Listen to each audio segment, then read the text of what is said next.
Welcome to the small Scape. Today, as we are still awaiting the completion of the studio upstairs, whatever the official name will be, I'm not really quite sure. It's almost more like a lounge. It's supposed to be really cozy and comfy, but we are down here in the gallery, and I felt today that we should talk about, I don't really want to use the catastrophe word, but like unfortunate events that have happened to some of my tanks in the past or came very close to happening, that I thought that I would share. Just things to keep in mind that can happen in big, huge tanks like this 125, or all the way down to teeny, tiny little tanks. Things that you just don't want to have happen, and just keep these in mind. And I'm sure that you will have some instances that you would like to share. Please do. It's always fun to read all the comments and just to be aware of all the things that you've kind of come upon. And it's just a really good thing to not really dwell on negative things, but you want to keep these in mind and just know them for the future so that things like this don't happen. And you just share with other fish keepers. So let's get started. Okay, unfortunate event number 1 was avoided, but this tank, this column tank, if you can see right behind it, there was a smaller kitchen tank. And what I actually had was a moss ball held with a string, and I actually kind of like, it was almost kind of like a shrimp swing. And I had taken it out of the little tiny shrimp tank and put it into this tank. And as you can see, there is a little pleco. And luckily, when I came in here, maybe that same day, the pleco had just gone through the string and was stuck. And I was luckily able to, get the string right off of him, but I don't know what possessed me. I think I was cleaning the tank or something. I just put it in there, forgot it was in there. And of course, you don't want to use string with anything that any fish that's gonna get stuck in there, including like a cory cat, a pleco. The only way that I would probably use string is if it's kind of snug up against a branch. If you're holding down a plant, maybe if it's a shrimp tank, that's really the only one. And I'm actually not very fond of using string for that specific reason, because this event still haunts me. The pleco was totally fine. I saved him, and the unfortunate event was avoided.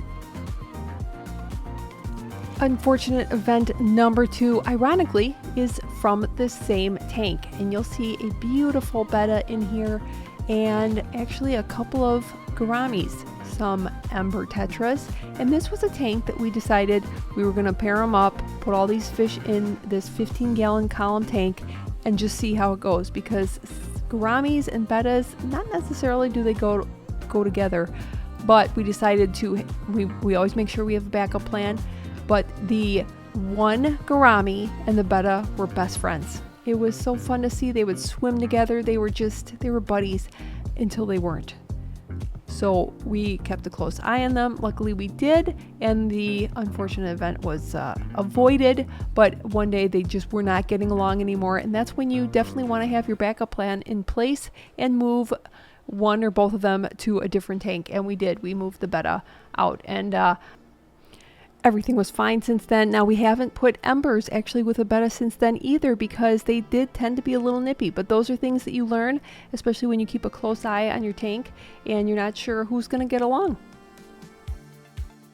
If you're not sure who gets along or who will maybe not get along, you can always try Googling, pairing up, does a gourami go with a betta? See what comes up, just do some research. And even if others have said, oh, these fish do great, still keep an eye, because you just never know. All fish are different, and some bettas have quite the personality.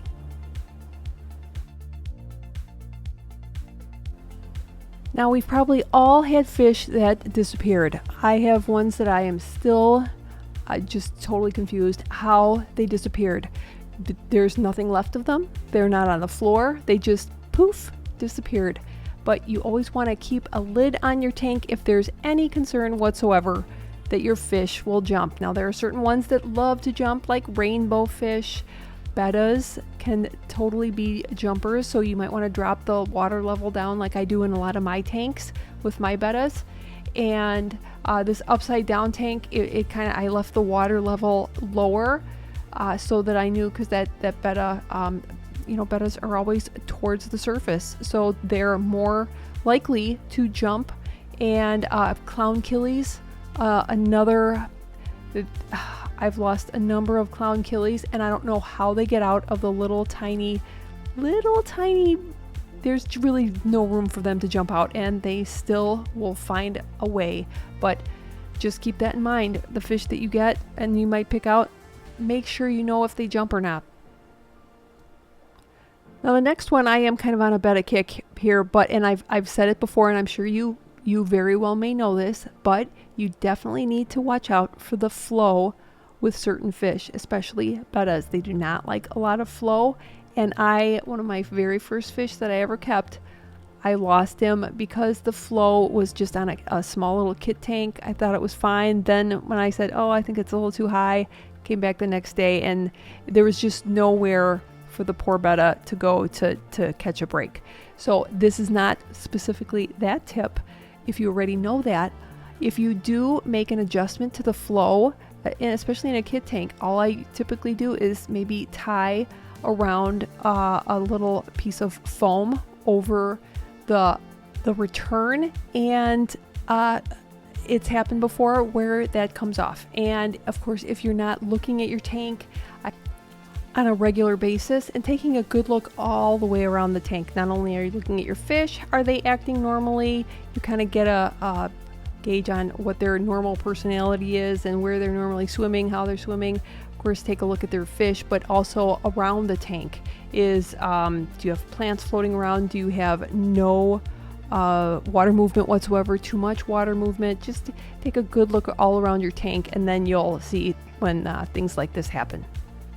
And that's why I always love having a tank right next to my desk where I work every single day, because it's really easy to just check in on them all the time.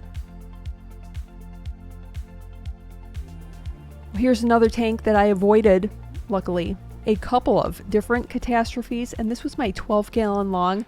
I love this tank. It was filled with little peaceful nano fish like CPDs, lampi, rasboras, and even some sparkling gouramis. And then one day we decided we acquired this Batis asamensis. Now I love the scarlet Batis, and this one, different breed or different variety.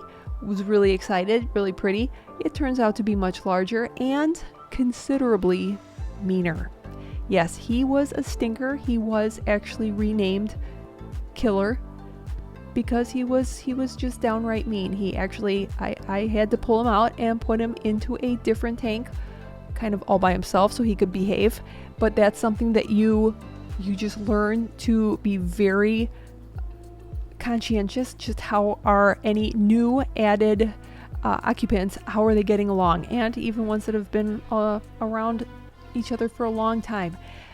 The second thing that really could have gone horribly wrong were my pea puffers that were in here at a slightly different time. But I loved these pea puffers. I don't currently have any right now, and I think I probably should remedy that. But I loved my little pea puffers. If you've ever had them, I don't know if you have or not, but their little googly eyes, they're just so fascinating to watch. Mine were not overly mean. They were actually very shy, and they both stayed very, very small, but they're like little tiny helicopters, and their favorite thing to do is eat snails, which was no problem for me. They could eat them all that they wanted, and it worked out great until I decided, yeah, let's add somebody new, the Nanochroma splendens, which they're beautiful. I don't know if you've ever seen them, but look at the color on them. So beautiful, and it worked out until, yeah, they like snails as well, but they were very quick to eat, and they would always eat all of the snails first and wouldn't leave anything for my pea puffers.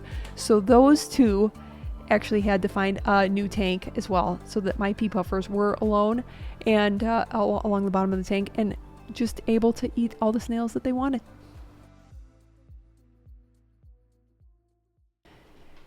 Now this next one comes with a number of tips to keep a lookout. Now when I set up this tank, it was a 20 long, and I still do. Actually, I really miss this tank. I really liked it a lot. It was, it kind of evolved. I started scaping, I added some more things, and it just kind of evolved. I had some black neons in here. I had a gourami, and then after the fact, we decided to add some cribs. I thought that would be really fun. They're really fun to look at, and a lot of activity along the bottom of the tank, and they're just really quite fascinating and very beautiful.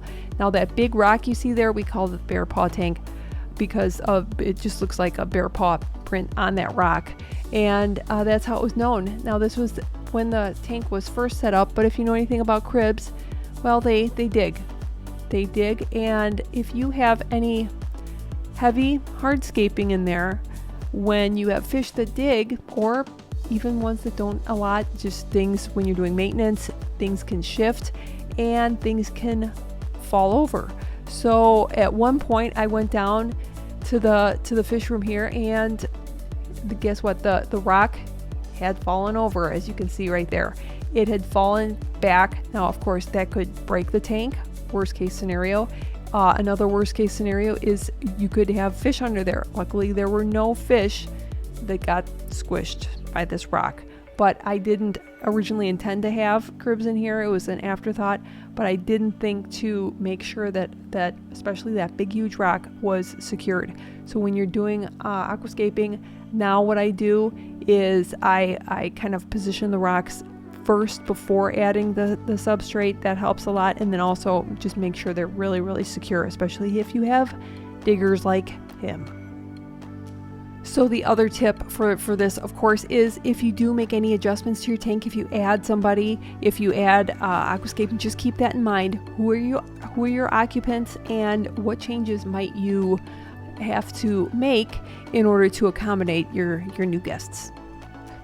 Now this next tip it's kind of like a bonus, just because I remember this as being one of the biggest catastrophes that I ever heard of, and this was from a gentleman that was in one of our clubs, and he had a number of tanks, and he had a friend watch his tanks while he was out of town, and unfortunately the friend very drastically overfed his fish, and a number of his tanks were completely wiped out because the fish just overate, and of course all that waste in the food or in the water, it just so he had a lot of deaths. So this is just an extra tip. If you have anybody, friends, families, that will watch your fish, it's way better to have them underfeed them than to overfeed them. Well, those are my list of unfortunate events that some were avoided and some were not. I hope you include yours down below. Thanks so much for watching, and I will see you next week.